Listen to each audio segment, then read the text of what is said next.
नाजरीन, हजरत अबू हुरैरा रजी अल्लाह ताला अन्हु फरमाते हैं, मौत के फरिश्ते को हजरत मूसा अलैहिस्सलाम के पास इंसानी शक्ल में भेजा गया।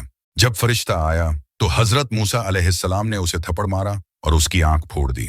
फरिश्ता अल्लाह की बारगाह में हाजिर हुआ और अर्ज की, ए अल्लाह, तूने मुझे ऐसे बंदे के पास भेजा जो मौत को पसंद नहीं करता। अल्लाह ताला ने फरिश्ते की आंख दुरुस्त फरमा दी और हुक्म दिया, हजरत मूसा अलैहिस्सलाम से कहो अपना हाथ एक बैल की पुश्त पर रखें।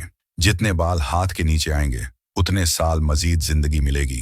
मगर हजरत मूसा अलैहिस्सलाम ने अर्ज की, ए मेरे रब, फिर क्या होगा? जवाब मिला, फिर मौत। हजरत मूसा अलैहिस्सलाम ने कहा, फिर अभी मौत ही बेहतर है।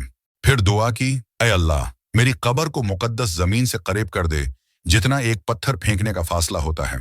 नबी करीम सल्लल्लाहु अलैहि वसल्लम ने फरमाया, अगर मैं वहां होता तो तुम्हें रास्ते के किनारे सुर्ख रंग के एक टीले के नीचे हजरत मूसा अलैहिस्सलाम की कब्र दिखाता।